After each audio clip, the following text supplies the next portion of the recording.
The views and opinions expressed are those of the hosts and guests and do not represent the official position of Title I. This podcast is for informational and educational purposes only and is not a solicitation for business. Now, it's the time you've all been waiting for, the podcast all about real estate. Get ready for another episode of Stunning!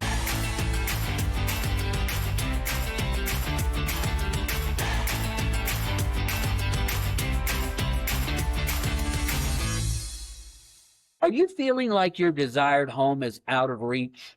Well, maybe it isn't. We have Margo Watson from Fathom Realty to talk about why the next step in your housing journey might be more achievable than you think. To start, who comes to mind when you think of someone whose housing situation was holding them back and how home ownership changed that? I've been in real estate since 2008. And so with the market, you can imagine that things have been up and down, up and down. And one thing I have found in the last, particularly this client, in the last 5-10 years is that rent has been astronomically accelerated.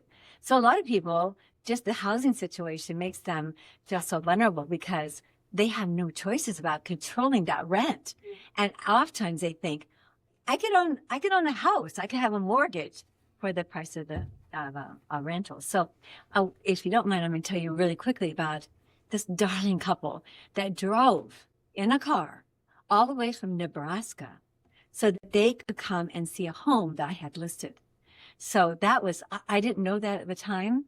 I just knew when they came to the appointment that we had set up that they had driven All the way from there, yeah. in Nebraska because they couldn't afford, because of they're living hand to mouth, check Yes. to check because of their rental situation. And so they came to my rental and I didn't fit them. So what happened to me is I took them under my wing. I took them to my house. I fed them. I let them to rest for a while because they were exhausted. Yeah. And I think that's part personally of what a realtor does. Maybe others don't, but I do. Yeah. And the obvious result was that they came to trust me. And we talked a lot about how to prepare to get a home. You just don't drive 14 to 15, 16 hours to look at one home. We're going to plan this more strategically. If you have to drive because you need the car, you can't fly, then let's talk about what we're going to do when you get here. And I'm going to help get you a lot of homes. But let's get you, first of all, pre-approved. Let's make sure where you're at. Let's make sure if you have any credit dings. Let's go over the whole picture. So we sat down, had lunch, we reviewed, they took a nap, we came back. They went through their goals of what they wanted to achieve. And that's a big thing. I think as a real estate agent and a human being, which I think real estate agents should be, that's what I think is important, is that you first help these young people. They weren't young, they're older. They were immigrants, legal immigrants, Yes. Yeah. and they just wanted a better life. And of course, the way they could start is by renting, but it was just getting out of the home, outside their control. So going back to the initial question, of course, the rental was out of their control, but they thought by getting a home, they'd be better. So we helped create a plan for them. We got everything in place. I had a mortgage officer here that helped them, coach them with credit dings, helped them get prepared. So I knew the threshold of where they could find homes and helped prepare 10 to 20 homes when they're here. They stayed with me. They stayed with you the whole They did time? their part. Okay, I want that money to go to their down payment. Yeah, well, Oh, nice. that's been more than one time I've done that for people. I just really believe in the American dream. And, the more you work with people who also believe in that, the more it touches your heart. And I know you spoke to this before. Yes. The more it touches your heart when they achieve it, because it's not just about having a home. It's about having a fulfillment of a dream that they've just only talked about. And that their personal country or their personal finances didn't allow us, and they didn't know how to do it. So I feel very honored that once we were able to find them this great townhome that they could afford, they could bring some of their other members of family there. It had enough bedrooms. And it was almost like, well, they asked me to come and help dedicate it with them. They had all their relatives come. It was a really wonderful experience. And you accomplished this just with them driving from Nebraska and that you didn't know? Well, Wow. That's what you do. Yes, I mean, if you're a human being and you see a need, I mean, I like to get a paycheck as well. I worked really carefully with a mortgage officer so that I could get them any perks that we could, first-time home buyers or whatever different types, a good credit score. We help get their credit score up, and so they got a good credit rate, I meant. So, I mean, I think the more you understand the background of the people, what their goals are, what their dreams, what they cannot do, and then you have a structure, a plan for them, the more they can settle and focus rather than wasting gas and time, coming to do something that they thought, oh yeah, we'll just go see this home, like they would if they're renting, and we'll buy it that day. You know what I mean? Yeah. So, What an inspiring story. Yeah. Oh, well, thanks. Margo, who comes to mind when you think of a deal that required thinking outside the box to help someone? So I need to tell you about this one couple. So they themselves were able to get a home, but their purpose in getting a home was to help their family members and friends that were back in this country. I don't want to say the country because it identified them because they lived here. Mm-hmm. They were in concentration camps. They were forced there by the regime at that time. And with help from some sponsors here, they were able to go to New York and Texas, and then later married. Wonderful couple. But they wanted to reach out and help those that they had known in the concentration camp. So when they worked with me, we found a home. We looked at a lot of homes because they were trying to find big, and one that had an ADU, a basement apartment or mother-in-law.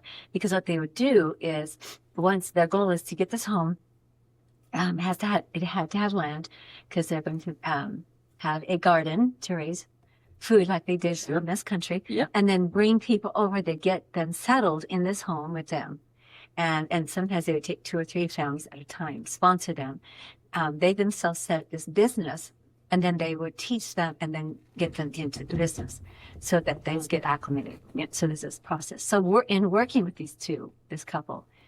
I was just so impressed by their motive to realize the American dream, not only for them, but for everybody and anybody that they could help. And I was so inspired by that. I really was. And so we looked to find the right home that would fit in their budget, of course, with enough room and the conditions I mentioned. It took a long time because their eyes are bigger than their stomach, and others they couldn't afford as much as they wanted. So I was really very thoughtful in making sure that I don't believe in pushing buyers to the point where they're house poor. I think it's just wrong. It's just unethical. So we worked really hard to find the right home. It ended up being over in South Jordan area. Had the ADU. They had chickens. I mean, we were able to close on it, and they were great. But the situation that made it work the best is I also worked hard to find the right title company, and then I got a fabulous mortgage officer that thought outside the box, as you mentioned, because when it came to working with this particular couple, they had 1099 most of their work. Oh yeah. Mm-hmm. And so to do that, you have so many restrictions back when we were looking at homes and trying to get a mortgage.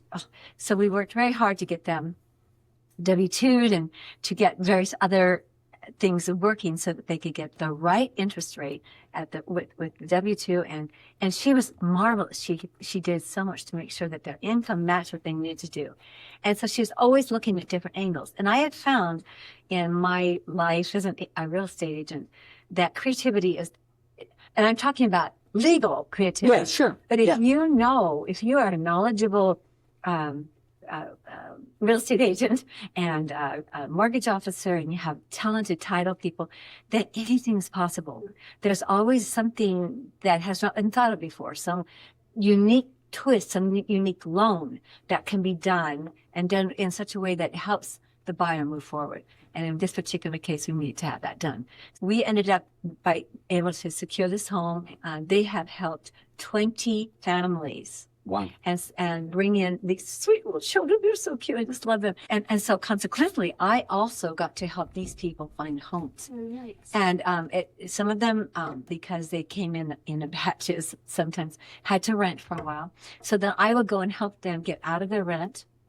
Negotiate the rental contract or help that they wouldn't get any penalties. I would go to court with them. I would help them if they had an issue trying to repair things at their place that they were renting until they could get into a home. And then in their home, my husband and I would go and help repair things just because they didn't have much money and they didn't understand the American way. And so we would teach them a lot of things, just how to set up checking accounts, how to not invest, but to save money, and just a lot of things. We became family because I cared about their dream, and because they trusted me, then they would refer me to other people. So I of course made money. I mean, duh. I got to pay my room and board too. Plus, my husband really enjoys it when I bring home money, rather than just making him go. You want me to do what? Well, would you mind fixing the garage or would you help me knock out this wall because then they can have to. What? But I said we can do it. It'll be okay. I know how to sheetrock. So I mean, we learned a lot of skills ourselves. We taught them how to do it, and then they would do it with the next people that would come. I was invited to so many dinners, so many baptisms of their children. In this one particular, they're very Christian based, as am I. So they would invite me to their homes, and we would bless their home. Every home we have prayer together. I mean, that was just wonderful. The most wonderful thing. Yeah. So being a real estate agent is not what I originally thought it would be, and I'm probably not as wealthy as some because I don't do it for money. I came from a background where I was a singer. So I was in plays and musicals and that time. And so people came to see me. But when I became a real estate agent because my husband suddenly died and I needed an income that could be flexible, I had to put aside my ego and think about others. And so that was a huge change for me. But it also was so rewarding. It was so interesting to see how people's lives can be changed by just somebody telling them they can do it and then helping them with step-by-step processes so that they know it can be accomplished. This is, to me, what it's all about. I mean, life in general, is so enjoyable when you genuinely want to help people. Mm-hmm. It actually makes your life so rewarding. Right. I just believe in that adage. My dad was a huge fisherman. He had 5 daughters. No real children. Oh, boy. So he didn't know who let anybody go fishing, but because I'm the oldest, then I learned to fish. I know how to ride horses. I know how to empty a cook tank on a trailer, all the glamorous stuff.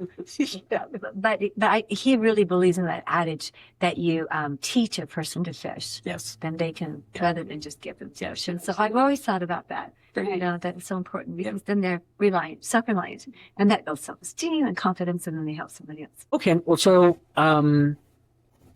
so Margo, who comes to mind when you think of someone who moved forward with a housing decision because it was the right time in their life, but not necessarily the right time for the market? I've got a great story about that one too. This one is so inspirational to me as well. This couple, they just have been in school forever. And the whole time that they're doing these degrees and trying to become better, to reach a dream, they are living in poverty. They lived, where you go out and you get a couch that has holes in it and you just throw a blanket over it. You know what I'm saying? That type of thing. They lived in a humble little home, and yet they just never gave up on the ultimate dream. But it was really hard because of the backgrounds that they had. Some of the family members criticized them for trying to get an education, for trying to move forward, to try to spend all this time. What do you just settle and get an 8-to-5 job? But they had this drive, to make life better and for themselves and for their children and their children's children. And I respect that so much. So they just have suffered for 10, 15 years. He finally got the pilot license. He took all this extra accreditation. He worked endless hours. He was picked up to, with this other company flying jets for wealthy people. And then from that, he took more accreditation and got all these hours. And then he just got hired by a major airline. And meanwhile, she finally finished her doctorate degree and has had 2 children. And then now did a postdoctoral study. And so now she's working from home. And so my point in all this is that they finally came here to find a home. But again, they moved. They have 2 little children, and she's pregnant again.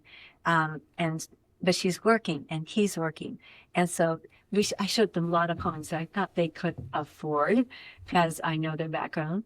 And I said, you don't want to be house poor. You don't want to be house poor. But they have worked so hard that they deserve it, right? And so they have continued to work. She's working from home. She does case studies on a bunch of different things and has created this incredible down payment. He has studied things, and they, regardless of the interest rate right now, they have chosen to move forward because they deserve it. And because of that, they're working even harder, and it's given them such purpose, such a pat on the back for all those years that they sacrificed and gave up and didn't listen to the naysayers, that you don't deserve the better life. What are you doing? Why are you sacrificing so much? Just enjoy life the way it is and get by. Right. And they just didn't want to. And I just want to applaud them. And so in working with them, they've talked to me at length. Please give us a plan. We make sure that we got a good mortgage, create a mortgage officer. We talked to them about, should it be a professional loan? Should it be a doctor loan? Should it be what kind? The interest rates are interesting. What are your credit score? Let's fix those. Your debt, let's get that fixed. So they have been so patient in the process, and they learned that from all these years of patience and just not giving up on that ideal dream of having their own home that looks like them, that feels like them, so they can stay there forever. So they're doing a new build. The home was just everything they want, and they are now, because of the new build, it takes months now. They are working on their down payment and living with family members and saving their pennies and driving a really pitiful car. But once they get that, because they were teasing me, saying, well, now that we're all graduated and we have these jobs and we're killing it, we're going to go get a truck and we're going to go get this. And I said, no, don't stop. Don't wait. No, we're just teasing you. We're just teasing. Yeah.